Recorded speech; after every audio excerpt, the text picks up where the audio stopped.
झाडे लावा, झाडे जगवा, तसेच सायकल चालवा, पर्यावरण वाचवा यासारख्या सामाजिक कार्याचा प्रचार आणि प्रसार करणाऱ्या 84 वर्षाच्या सायकलपटूस महापौर यांच्या हस्ते सायकल भेट देऊन सत्कार. पिंपरी चिंचवड शहराचा गौरव वाढवणारे 84 वर्षीय ज्येष्ठ सायकलपटू अशोक विष्णुपंत बेलापूरकर यांचा महापौर रवी लांडगे यांच्या हस्ते सत्कार करण्यात आला. पुणे सायकल ग्रँड टूरच्या स्पर्धेच्या निमित्ताने भोसरीतील दिवंगत माजी महापौर मधुकर पवळे सभागृहात हा कार्यक्रम पार पडला.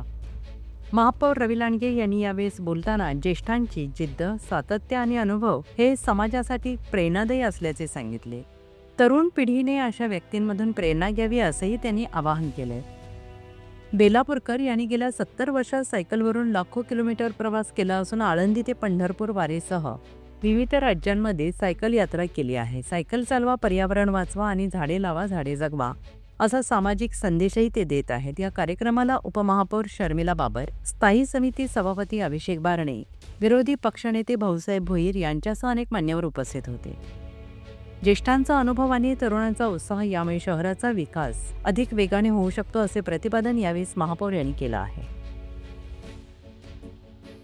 आज आपण आपल्या पिंपरी चिंचवड मधील ज्येष्ठ वारकरी अशोक विष्णुपंत बेलापूरकर काका यांचा सायकल देऊन सन्मान करत आहे. ते विकास कॉलनी लांडेवाडी भोसरी येथे राहतात. गेले 35 वर्षापासून ते आळंदी ते पंढरपूर पायी आणि सायकल वारी करतात. आपल्या आयुष्यात सुमारे 1 कोटी किलोमीटर पेक्षा जास्त सायकल त्यांनी चालवलेली आहे.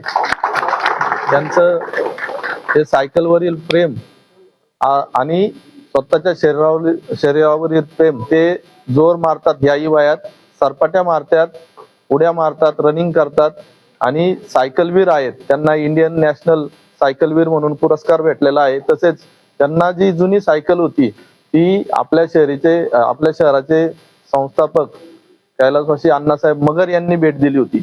आता एवढ्या वर्ष ती एकच सायकल वापरत होते. आता आपल्या पिंपरी चिंचवड महानगरपालिकेच्या माध्यमातून त्यांना नवीन सायकल आपण देत आहे. आपण बद्दल बोलतात की आपणचा विषय लय हार्ड आहे. पिंपरी चिंचवडचे त्यांच्याकडे स्मार्ट कार्ड आहे.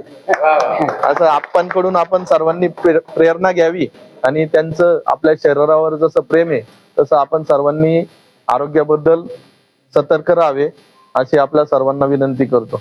धन्यवाद.